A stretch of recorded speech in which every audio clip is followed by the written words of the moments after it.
E360 TV proudly presents messages of inspirational stories. Live streaming now to millions of devices, including Roku, Apple TV, Amazon Fire TV, Android TV, YouTube Live, Facebook Live, with your host, Donna Guimwa, producer and host, Jim Grant, producer and host, along with Michaela Vidal, administrator and host, and Gaia Guimwa Balconi Wada, editor-in-chief.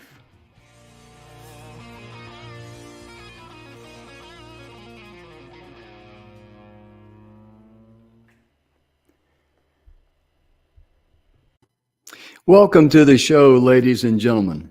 The Messages of Inspirational Stories is proudly brought to you by the good guys at the 6minutewebinar.com and my good friend, Mr. Bill Heinrich, The 7 Levels of Truth. This is his book right here. It's on Amazon.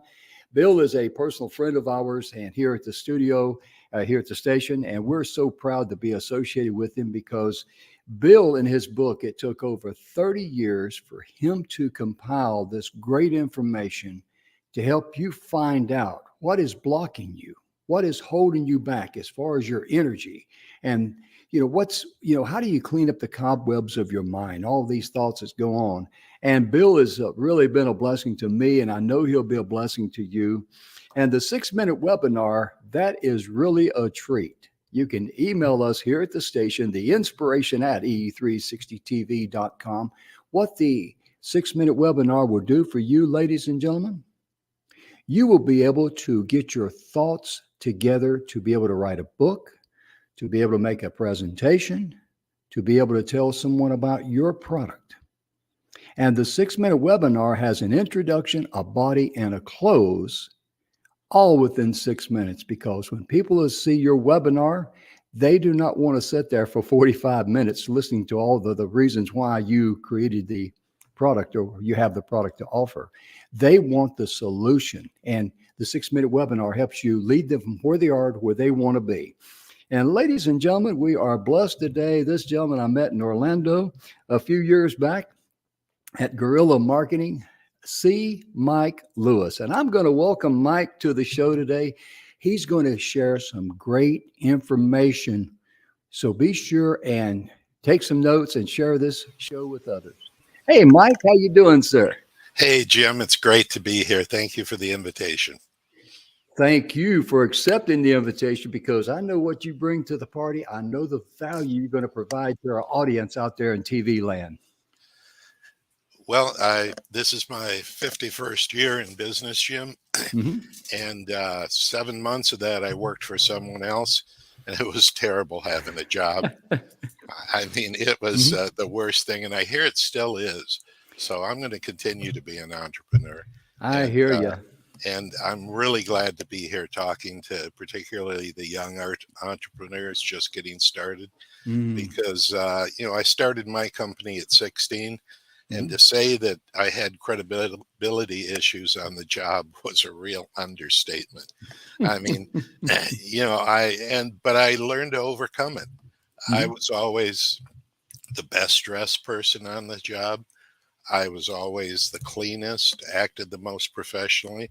And that way, when people came on the job, even though I had 10 or 15 men that were as much as double or triple my age, they knew I was the boss. And, that comes from people's expectations. They know what a boss looks like. If you're going to be the boss, dress like a boss, act like a boss, and people will find that. But the thing with credibility is, you need consistency too, because you can have all these attaboys lined up in a row. And if they see one shit, it erases them all. And that's what I'd like to talk about today is how entrepreneurs can build their credibility. And just a little background, up until 55, I was a construction, real estate entrepreneur. I built subdivisions, marinas, high-rise condos, mansions. It was a lot of fun. But ran into some little problems and crashed $100 million company in the early 2000s. Mm. Or as I like to say, several Wall Street lenders came to me and suggested that I find a different way to make a living. A couple insisted I find a different way to make a living. So I went into the publishing business by accident. I was going into internet marketing. I knew I had no credibility in the space, even though I had literally sold hundreds of millions of dollars using Google ads. It didn't mean anything. I was used to picking up the phone and having mayors and presidents of banks take my call immediately. And now all of a sudden, nobody will even open an email, let alone return a phone call. And I knew that it was because I lacked credibility in the space. So working with my wife, I wrote a book and published a book about the things that I had expertise in already. And, particularly business management, how to launch products, and a few other key areas that I thought were lacking. And it worked really well. I started to get invited to speak at events, and people did start to return my phone calls. They even called me looking for me, which was really nice as a young business to have clients pursuing you. But a lot of my friends saw the results that I got, and they asked if I could do it for them too. And I happened to be married to a very gifted writer and editor. And she had always worked in the shadows. She was the CFO of my company and other areas that as they were needed. And but it was always my company. So we had a long talk, and we decided that we'd try something in the book publishing industry where we could take advantage of all of her talents. And it was a great decision on our part. We're just north of 1,000 authors now. Now, not all of those are individual books. Some of them are anthologies, but we've helped a lot of people to be able to say that they're a best-selling author. And but that's just one of the keys that entrepreneurs need to look at. The first thing nowadays is clean up your social media. I know from writing a book with a headhunter that 54% of all job applicants never get the first call because of something the recruiter found on their social media. Exactly.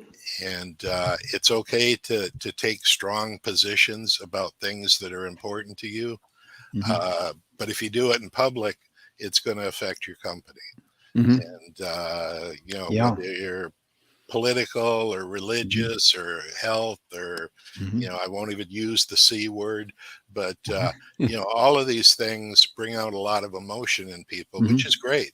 It's great to express your opinions and that sort of thing. But when you do them on social media, you're usually alienating at least 50% of that particular crowd. You're exactly right. I remember way back in the 50s, I was just a kid in the 50s, and I was at the barbershop with my dad. And the barber who we always went to, we knew him very well. And these two guys were talking about something. They were I wasn't paying too much attention. And the barber just said, "Listen, gentlemen, we do not discuss politics or religion in the barbershop. I'm sorry, but we just don't. You can talk about fishing, you can talk about anything else, but please do not discuss religion or politics in the barbershop." And after they got done and all that, he told me that my dad asked him, or they were talking. He says, "Well, when I went to barber school, on day one, the first thing they taught me was don't do that, because you alienate people. Because on social media, your job is to do one thing, and that is to get people to know you, like you, and trust you. They're going to have to meet that criteria, or you're going to have them meet that criteria, I should say, before they buy one thing from you. Because if they don't know you, they don't like you, and they don't trust you, they're going to go somewhere else to spend their money." Would you agree with that, Mike? I certainly would. I like to call it the expert factor. As a matter of fact, that happens to be the title of my most recent book, Oh, uh, yeah. out of 24 books. But the people want to do business with experts.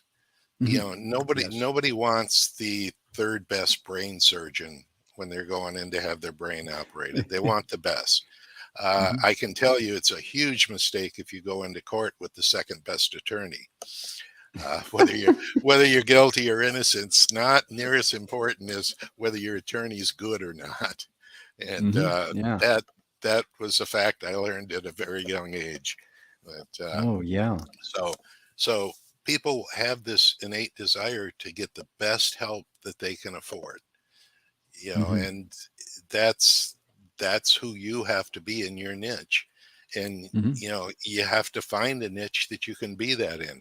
You could Mhm. you could be the best surgeon in town, or you could be the best guy at soldering radiators. But Mhm. be the best at whatever it is that you want to work at. And it's not that Mhm. difficult because most people don't work that hard to stay on top of their industry and to stay up to date with everything that's happening in it. Even with 50 years in the business, I'm reading one or two business books every week. Now, I'll admit I Mm. skim them a little bit, pulling ideas out and so forth. But that means that I've got the input of hundreds and hundreds of really smart people. Mhm. And that actually helps to make me look smart. Oh, It's yeah. like when it comes to book marketing, I've got some of the best internet marketers in the world as author clients. Wow.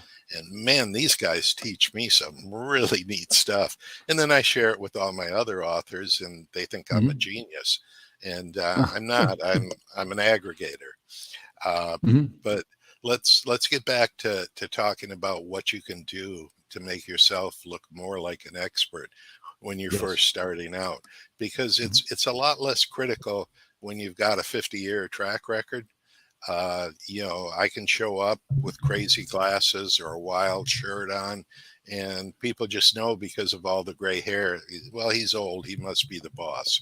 Uh, and But that's not true for most people.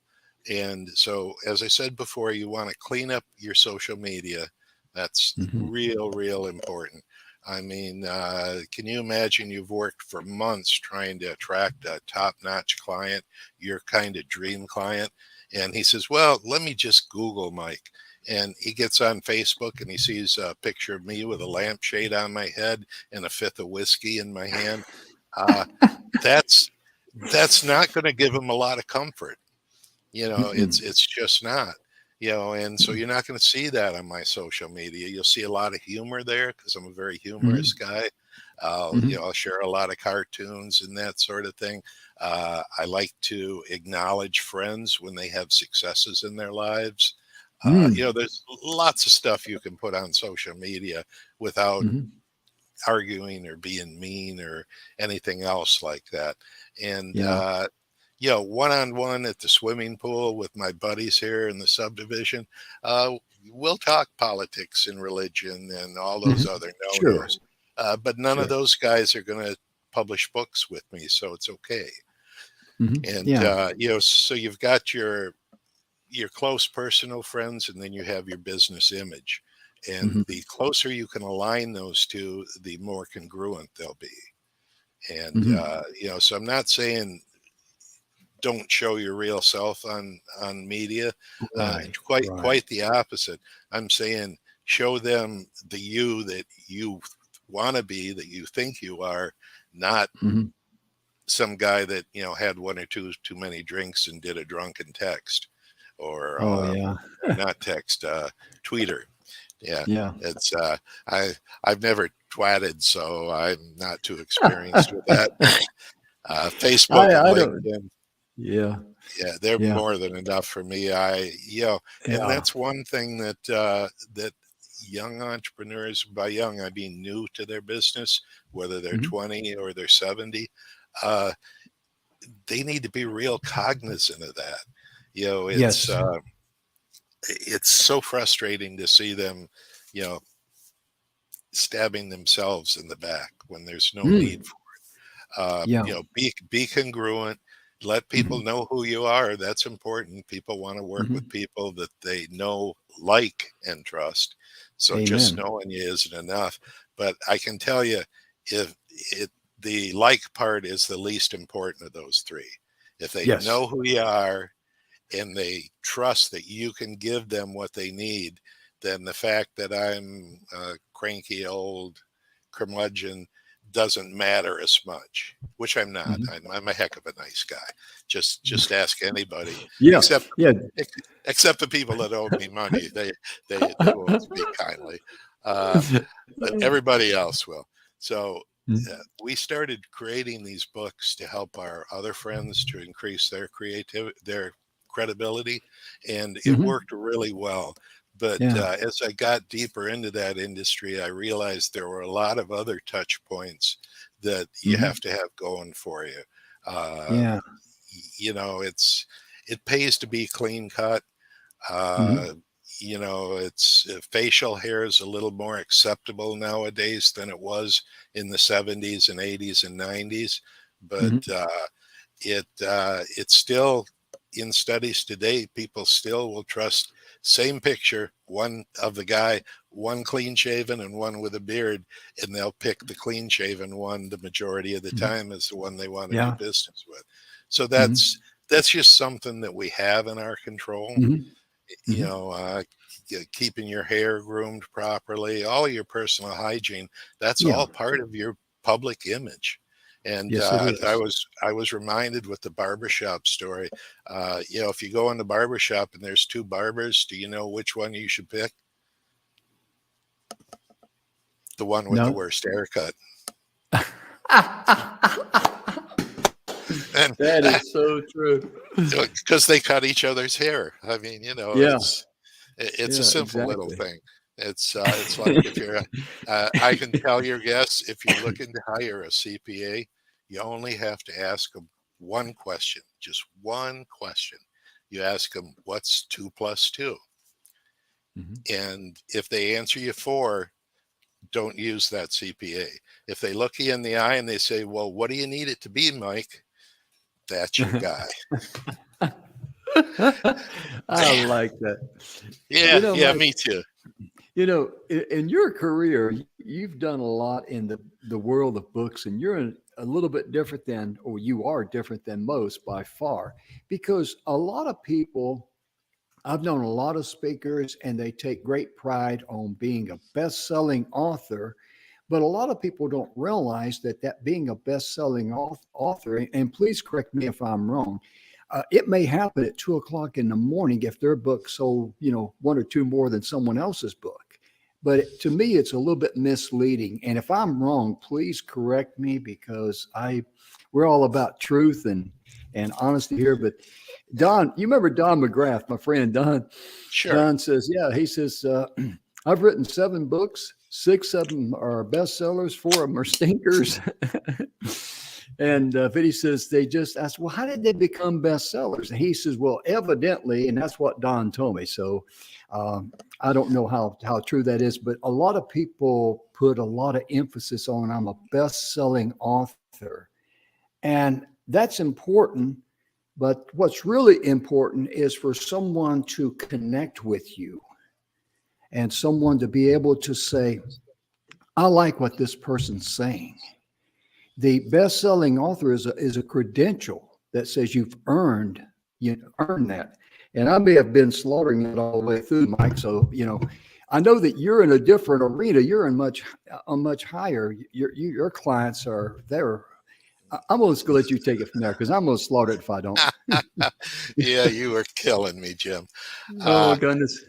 the fact is that being able to use the term best-selling author Hmm. immediately identifies you as an expert in your space, Hmm. whether you are or not. Yeah.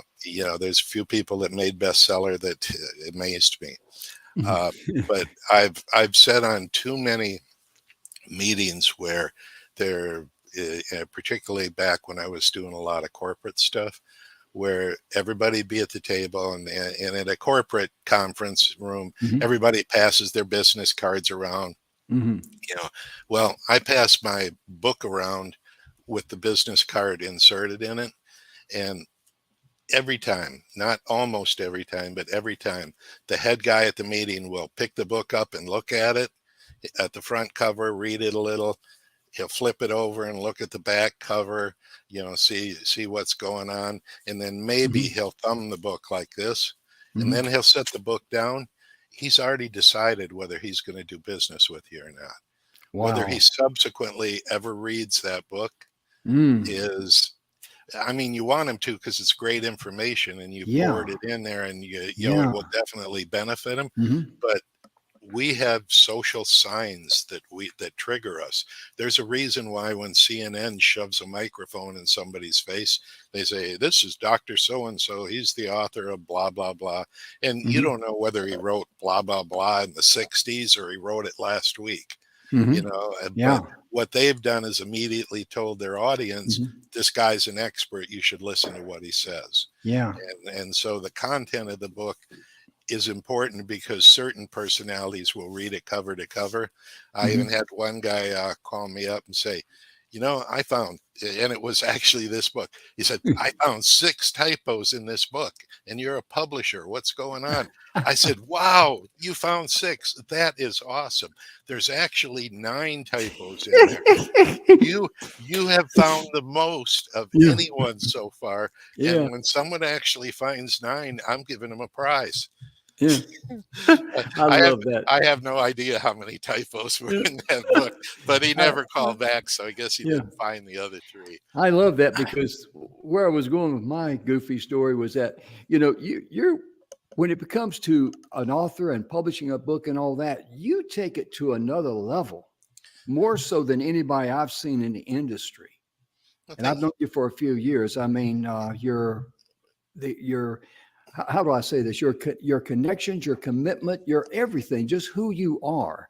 Because there's a lot of people out there they're wanting to be a bestseller and all that, but the thing of it is, go with like someone with Mike, who's an expert in it and knows all of the ins and outs and the things out there. Because I've talked to a few people, they want me to write a book, but I just was not comfortable in what they told me when I asked questions. You know what I mean? And that's where I was going with this because they do these little games and stuff or whatever. But you're the straight shooter of the bunch. That's why you're here and they're not on the show. Well, Jim, it is important to be a bestseller, but more Yeah, important than that is mhm. creating the book to begin with. That's And what I'm talking until about. you have the book, you'll Mhm. never have a chance of being a bestseller. Yeah, you're right. And you won't have another credibility tool. All you'll have is your business card. Mhm, And I've seen it. I work a lot in the real estate industry too, uh, mhm, and one particular guy trains all of his mastermind people to use the book we created for them.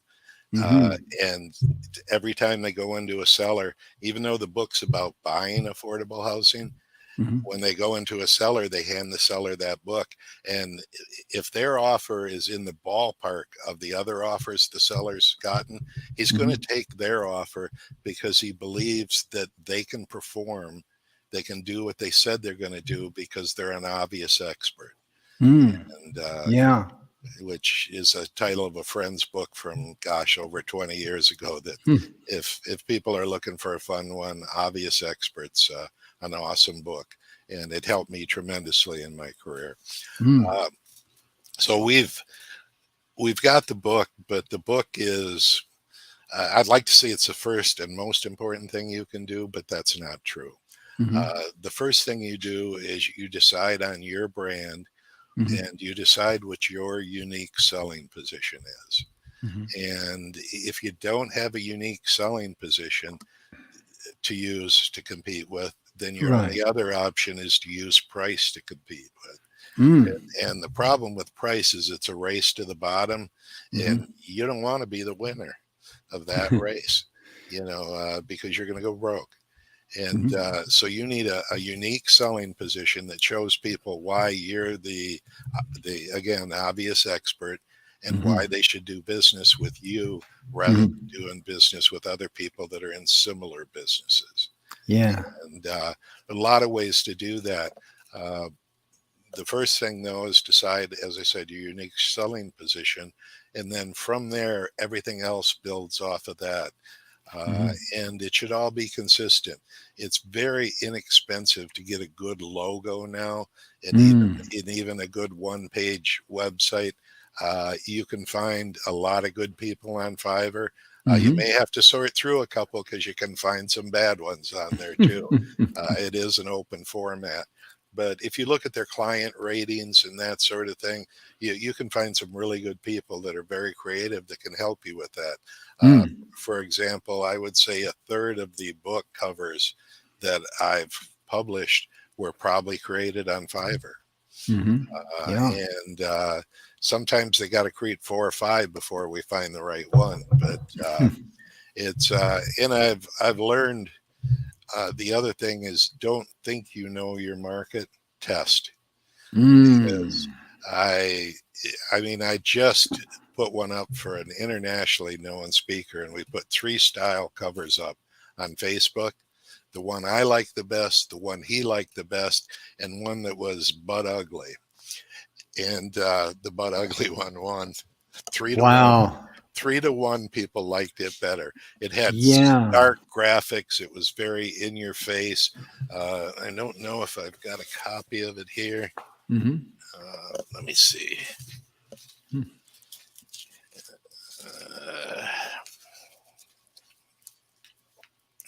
Okay, here we go.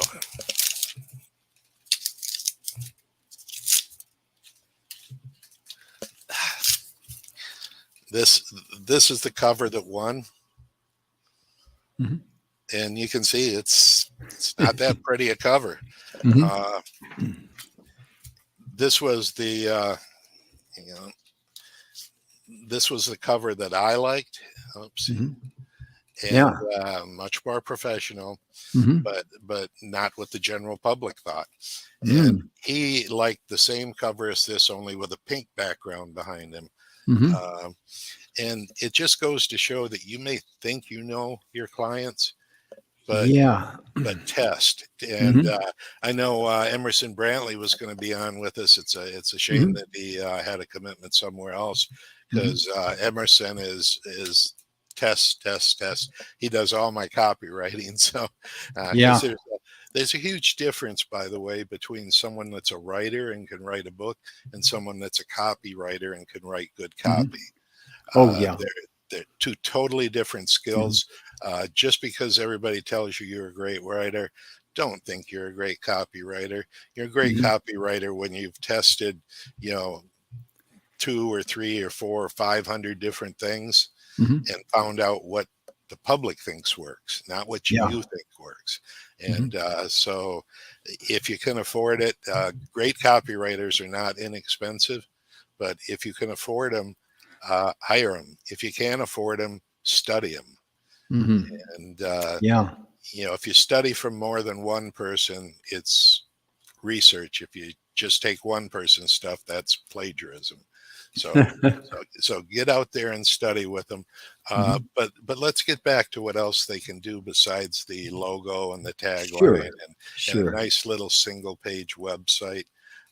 All of those are important, but most of your media starts with a picture of you. And I'm amazed at the pictures that people use to identify themselves in the marketplace. Picture of you holding your dog, or a picture of you playing with your kids or whatever. Those are all wonderful social media pictures, but they're not the picture you should have on LinkedIn and on your website and in your advertisements and that. And the next step is doing a professional photo shoot. And you can do that 2 ways. You can do it with an amateur holding these great quality phone cameras and have them take the pictures for you, or you can have a pro come in. And the difference when a pro comes in, he's going to know how to pose you, where to pose you, what lighting gives different emotions and all this stuff. So they do know their stuff. but they also cost a lot of money. And Mhm. for the startup, that may be out of their reach. But what you can do is study the photos online that you think look professional, that you Mhm. think produce the image that you'd like to have, and then emulate them. You Yes. know, if it's a picture of a guy in a beautiful office with his feet propped up on the desk and a big wall of books behind him and all Mhm. that, find a friend that has an office like that and ask them if you can borrow it for 60 seconds. Mhm. You know, I mean, they'll let you. They're proud of their space because they created it. So Mhm. you start to build a little bit of your image by not just Mm. how you look, because I can't help the way I look. Uh, some people wish I would, but you can really control the background. Now, both of us have green screens behind us, Mhm. and for the viewers, the reason for that is we like to play around with a lot of cute images behind us, and I've seen you do it too. Mhm. But today, for some reason, the technology wasn't liking Mm-mm. the green screen, so Mm-mm. we went with just a plain green screen. But Yep. the problem with it is there's nothing in the background that either makes you like me more or not like me as much. You know, Yeah. whereas I with the fun stuff I can take serious subjects and make Mhm. people relax so that I can help them with it. Mhm. So professional photo shoot, because Mhm. that's going to underlie all of the other marketing things that you do after that. And I would say, you know, people have to remember that even when they're they talk to a referral that's, you know, Mhm. somebody's best buddy recommended they do business with you, I'm telling you, before they do business, and especially as the ticket price goes higher, the one thing that they're all going to do, not some of them, all of them nowadays, are going to Google you. Yep. And if you're not Googling yourself and putting Google alerts out there for you and your company's name, you're you're making a huge mistake. And Mhm. you know, Google alerts are also something I use quite a bit with my when I'm doing my due diligence to go after a customer. Mhm. Yeah. Excuse me. Yeah. When it comes to your book, I really like here that, you know, you're the expert factor. You reveal how professionals can leverage their knowledge. And that's extremely important to be able to gain media exposure, to be able to show that they're an authority, that sort of thing, because, you know, most of us, me included, all of us to some degree, we don't really know how to best leverage our knowledge because that is so powerful. I mean, we can easily understand leverage in the physical world was like with a pulley of the rope. You can lift a lot Yeah. more weight with a pulley and a rope than you can just, you know, by itself. But and the same is true with knowledge. If we know how to apply that leverage of knowledge that we have, that is really a powerful mental tool to help us, you know, get who we are, what we're about, what we do to the right people, because that's what we want to do. We want to attract people that we can be a blessing to, and they can be a blessing to us. Because there's some people that we really, you know, they're not a good fit for us, and we're not a good fit for them, and that's okay. But the power of the knowledge of leverage, I'd like for you to share a little bit of that, if you would, please. You know, that phrase there, how valuable that is, and all. Well, the probably one of the tougher stories I ever had was I had a good friend that had a powerful message, very Mm, powerful. We worked for weeks and then for months and through interviews trying to get that message out. mhm, But he was a very busy, very successful guy. So I let him do something I very seldom let a client do, but he was a good friend. I let him postpone interviews. You know, mm, Mike, I can't do it. I've got to do this. Let's do it next week. Mike, I can't do it. You know, that kind of thing. mhm, Well, he was in his mid 30s and died suddenly.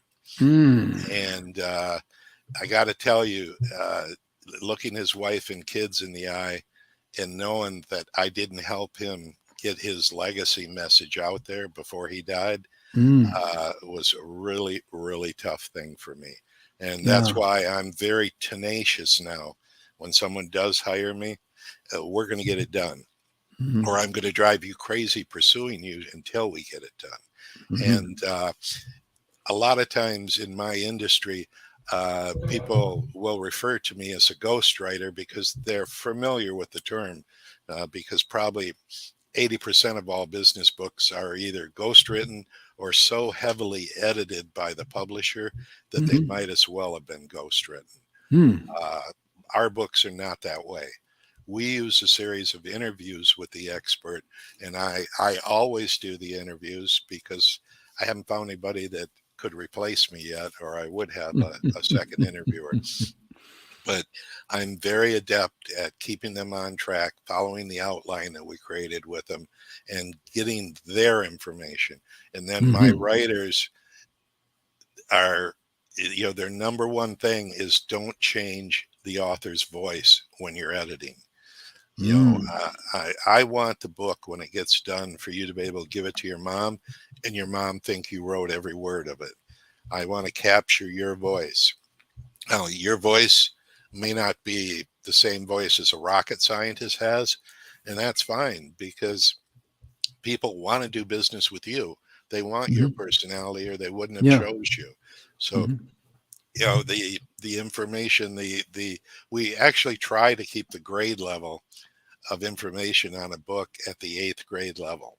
And Yeah. it's sad but true. That's the average reading skill for an Mhm. American. Yeah. Uh, and to give you an idea, USA Today is written at an 8th grade level. The Mhm. New York Times is written at 11th grade level. And, Mhm. I have guys with double and triple doctorates, and they want to prove what an education they have.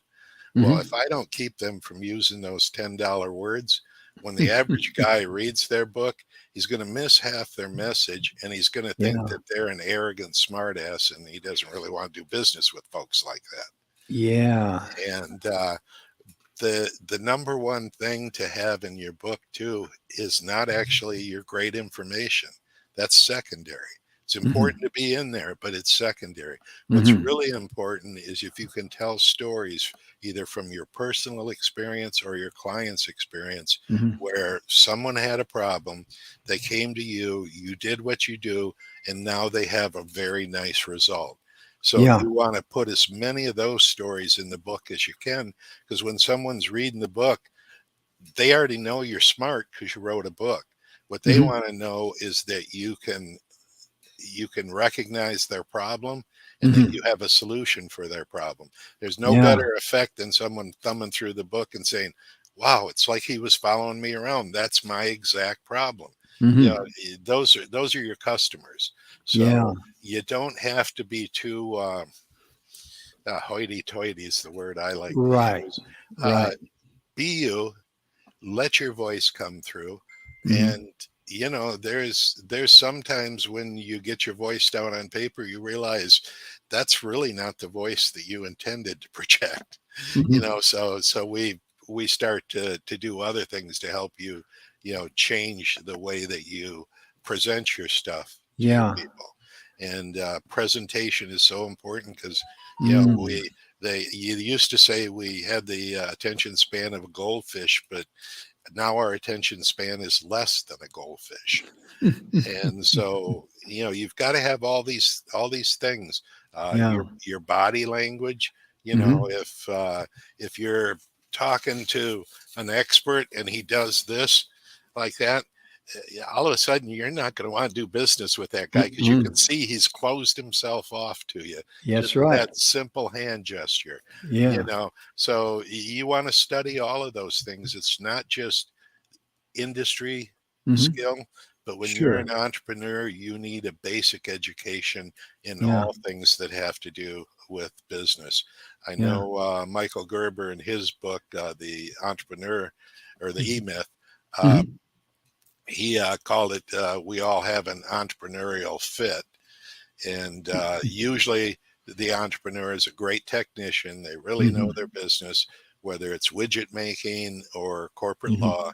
They Yeah. know their business, but what they don't know is either how to manage the business or how to market the business, Mhm. because those things weren't taught in college. Wow. You have to pick them up on your own. And Mhm. unfortunately, most of us entrepreneurs pick it up on our own through trial and error. And Mhm. that's not the most fun way to learn stuff. Uh, Mm-mm. I learned early on to study the experts in whatever I was doing. And Mm. I like to call it building on the shoulders of giants, Mhm. because, success leaves clues. Yeah. And, just look at the old Napoleon Hill stuff and how Oh, yeah. timeless it's been. Or, Mm. the first mastermind that I'm aware of was one called the Vagabonds. These Mhm. guys would go out and camp for a week out in the woods and just talk about their business, social issues, problems. Well, the guys that were out there were guys like Henry Ford. He was Mhm. a car building guy. Ira Firestone. He, Mhm. I think he built Tires. that, or he was building blimps for Goodyear. I'm not sure which, but but and even the president of the United States took a week off to set Mhm. with these guys in the Mhm. woods and Yeah. mastermind. Wow. And masterminding has only gotten better since then. Mm. So that would be the next thing: is Yeah. find a group where you're not the smartest one in the room and network with them, Mhm. because the next big effect is the effect of guilt by association. Yes. So if people see you hanging out with the top people in your profession, they're going to assume that you're also one of the top people in your profession. Mhm. And you keep hanging around with those folks, they're going to drag you up, as Mhm. opposed to being in a room where you're the brightest guy, that's Mhm. dragging you down. Mhm. So network often. You can learn as much from a successful person in any industry. In your industry, you might get some specifics on Mhm. the production side, but the marketing and the management are very similar in Mhm. all businesses. So you can learn those Yeah. from networking with any successful businessman. And Mhm. plus, the experts already have the speaking gigs, and Oh, so yeah. they know who the decision maker is on Mhm. that speaking gig. Yeah. And there's other steps that you take when you want speaking gigs, like you want to create a sizzle reel for an Mhm. introduction. And if my internet connection had been a little better, and I apologize for whatever internet gods are messing with us today, but with a sizzle reel, you introduce yourself. And Mhm. my sizzle reel says things about me in the announcer's voice that if I personally got up on stage and said those things to you, you'd think I was an arrogant ass, you know. Yes. But this other guy says them on a video. It's got to be true. Yeah. Yeah, gotta be Yeah. true. And he Yes. drops a bunch of names of all the big clients I've had and all the successes. I even have one spot where it shows a $1 million check that I got in one day. And I always, as I get older, I have memory slips. We all do. And people are like, well, how can I get it so you'll remember me? And I said, sign your name in the bottom right hand corner of a check. And the bigger that check, the better I'll remember you. I mean, I still remember the guy that signed that $1 million check's dog's name. That's Mhm. how well I remember him. And Oh, yeah. that was 15 years or so ago. Oh, But yeah. those kind of things a sizzle reel can do for you that you Yeah. really can't do yourself. Mhm. And the other thing is media releases and building links on Google. Press releases are a little bit expensive. They're difficult to write a good one, but Mhm. there's so many of them out there. You can find multiple Yeah. ones and take bits and pieces from and create your own press release. Mhm. And Yeah. typically, when we send a press release out, we get between 400 and 500 new links on Google for that person. Wow. I mean, now you have to do it consistently, though, because the way that the television stations, websites, and that sort of thing work Mhm. is about 90 days out, they start to purge the older Mhm. news. So you want to at least put one press release out every quarter, Yeah. and more if you can. And it could be, if you've got a guest that's getting ready to come on your show, he should put a press release out about that. That's news. And Mhm. it's not, he's probably only drive another 40 or 50 people to watch the show, but he's also getting those 400 or 500 Google links out there, Mhm. and this is all, no one thing like the press releases will solve all their business problems, but Mhm. it's a cumulative snowball effect. Yeah. It's when you go and search for C. Mike Lewis, which anybody's welcome to search for C. Mike Lewis on there. Mhm. I don't have, none of my ex-wives have posted, so I'm good to go. But I also have what's called I call it a power website, and Mm. that's cmikeLewis.com, and they can go see that one. It's there to prove that I know what the heck I know, Mhm. and Yeah. it doesn't have much to do with the publishing industry like the business one that they see screening on the lower third there. Uh, Mhm. that talks about business, but C. Mike Lewis is to show you what a badass C. Mike Lewis is, and we all need that. Oh, and yeah. and you're going to look at mine and say, well, I don't have this, I didn't speak at Harvard, I didn't speak at West Point, and all that. Well, you did something, even if it was talked at the local Optimist Club. Yes. It's Yes. you can talk about, if you've been in business for a few weeks, hopefully you've had a customer, you can Mm. talk about how you help that customer. There's Yeah. lots of, I've never met Mhm. anybody over Yeah. 21 that didn't have a really interesting story, enough that I could write a book with them. I Oh, mean, yeah. it's actually harder as they get older, because they get more and more good stuff, and you have to kind of Mhm. decide, which ones are going to go and which ones are going to stay, because unfortunately, the average size of books has plummeted. Mhm. It used to be, when I published real estate books back in the 80s. Uh, well, when we first got started, we decided on the size of the book by how big the printer's stapler was, so they could staple all the pages together.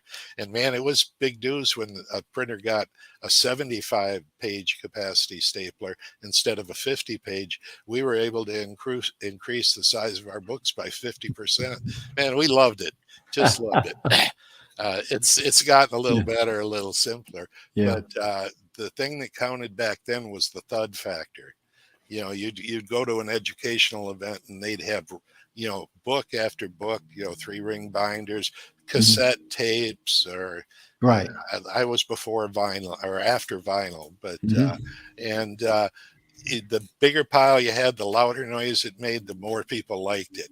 But Yeah. it's just the opposite now. The tighter you can condense your ideas, the quicker you can give them to them. Mhm. And if you want to have the easiest, most useful books, pick one subject, get interviewed on it for 30 minutes to an hour, Mhm. Yes. get it transcribed, have a Yeah. professional help you assemble the book and get it published, and Mhm. boom, with 1 hour's Yeah. time and about $3,000, you can be a best-selling author and have Oh, yeah.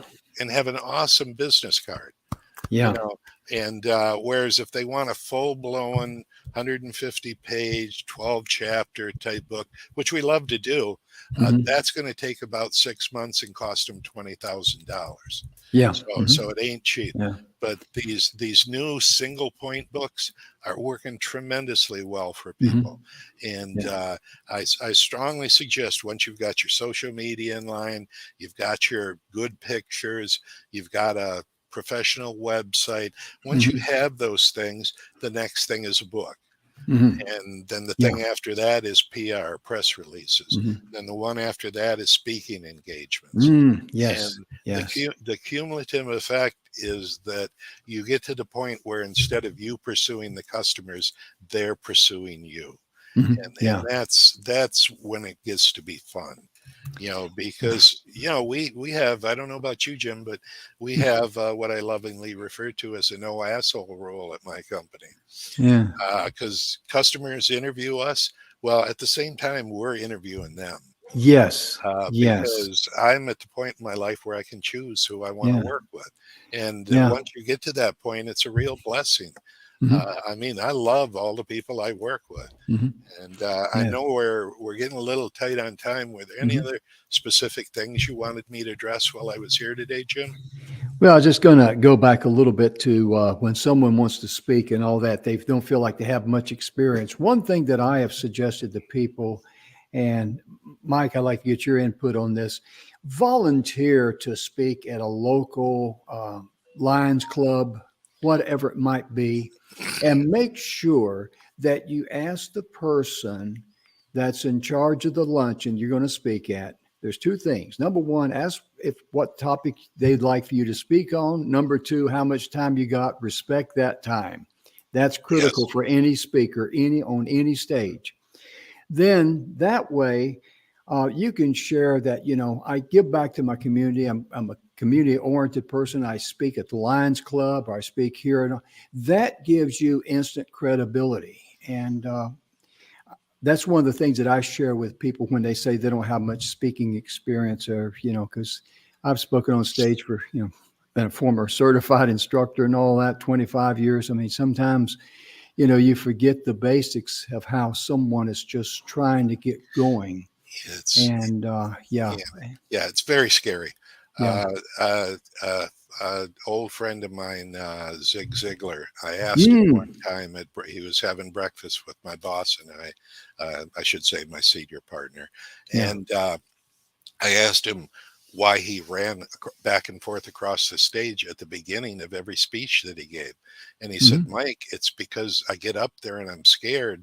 I'm full of adrenaline, and that running back and forth helps burn that adrenaline off. He says, I have to completely memorize the first couple minutes of every speech because I personally have never heard them. He says, Mm, I'm so pumped up. You got to know what comes out. He says, now, once I get out there and get settled in and burn a little of that energy off, he says, I'm ready to go then. oh, And, yeah. he was one of the greatest speakers ever. And if Yeah. he's scared to get on stage, I mean, Mm, the only people that don't get nervous when they get on stage are people that don't have a quality message. They don't give a yes. shit, Yes. or they're psychopaths, either one. Hmm. Hmm. And Yeah. people that care, all of us, we've got tremendous experience, Hmm. but we get nervous. And the Yeah. reason we get nervous is we've got 100 or 200 or 500 people Hmm. to share their time with us. And so it's our obligation to Hmm. respect that time and Yeah. deliver the very best, most powerful message we have inside of us. Hey. And another great place to start and get over your fear at is volunteer at local high schools to come in Mhm. and speak on career day about whatever you're good at. Mhm. These teachers love to have an expert. I don't care if you're an expert on oil changes. Mhm. Coming in and telling the kids what the business is like is either going to attract them to the business or it's going to drive them away from the business. It's I used to teach a lot of young kids how to dig ditches, and you'd be amazed how their college grades went up the next semester. Yeah, that's so true. One thing that I share with people too, because a lot of people don't realize that I suffer from glossophobia for decades, and that's the fear of public speaking. And I had to overcome that when I became a certified instructor in the Army. I had no choice. I mean, they shoved me in there and locked the door. Yeah. But one of the things that really helps you when you're out there is just take a deep breath and relax and focus on pronouncing your words phonetically. Slow down. That will Yeah. calm you down. And Yes. that will tell your body and your mind, I'm in charge here. And practice it. You've got to practice it. Don't go out there and start cold turkey. You got to warm up the engine. They warm up the engines before they get out there on the racetrack and start, running them Yeah. wide open. And do the same thing. Be sure and warm yourself up. Practice in front of a mirror, record yourself, get your brain trained to say what it is that you want to say. That's one of the things that I tell people. And his advice is simple, but it's very effective, isn't it, Mike? It certainly is. And, you know, people think a long speech is difficult. And Mm. it's not. Mm-mm. Once you've practiced and you really know your business, and all it really takes to be a good, solid expert in your business is go out and read the top 10 books in your field. I Mhm. promise you, you've probably read 9 more than anybody Mhm. else that you're competing with. You know, so get educated, Yeah. go to classes, study the successful people in your Mhm. industry. Yeah. And like you said, there's ways to overcome those fears. Oh, We yeah. all had them, not some Mhm. of us, all of us had it. Yes. Some have been speaking so long that they forgot they had it. But I tell you, when they It's there. started, they had it. You know, Yeah. it's just there. I Yeah. love that it's there. It's Yeah. what gets me pumped up when I go Yeah. on stage. Good. And I'll tell you that some people think an 8-hour speech is hard. The toughest speech I ever wrote was when they were giving me 6 minutes to speak at Harvard. You know, I and bet so. I understand now why a famous author said, "Please excuse the length of this letter. I didn't have time to write a short one." Yeah, and Yeah. so you know, people need an elevator speech, and all their Mhm. employees need to know that elevator speech too. Yeah. Mhm. You know, I mean, you're an ambassador for your business, but so is every single person that works for you. Mhm. So Yeah. make sure they know how to properly explain your business. Is that a Mm. West Point ring that you're wearing there? Or? No, no, this is a Vietnam veteran memorial Oh, ring. okay, cool. Yeah. I could tell it had that military look. Oh, I got okay. I got to speak at West Point with Mhm. Buzz Aldrin. Oh Mm. my God, Yeah. what a fun guy! and and to this day, he's still pissed that they let Neil go first because Oh, I it, bet so. I bet so. he was supposed to. He actually is Mhm. the one that invented Mhm. the rendezvous apparatus. People Yeah. don't know he had an engineering degree from Yeah. Caltech and Mhm. MIT before Yeah. he was 21, a Mhm. doctorate Wow. degree from both those institutions. Wow. But yeah, still 80 years later, he's still, yeah, it's just his seat was closer to the damn door. Well, But ladies and gentlemen, our time is gone. We want to thank you so much for tuning in out there. Please be sure and share this wonderful information with that Mike has delivered with us. And be sure and visit brandedexpert.press and see MikeLewis.com. Mike is just top notch in this business, and I highly recommend him. I personally endorse him. He's a wonderful person. He will do exactly what he says he will do.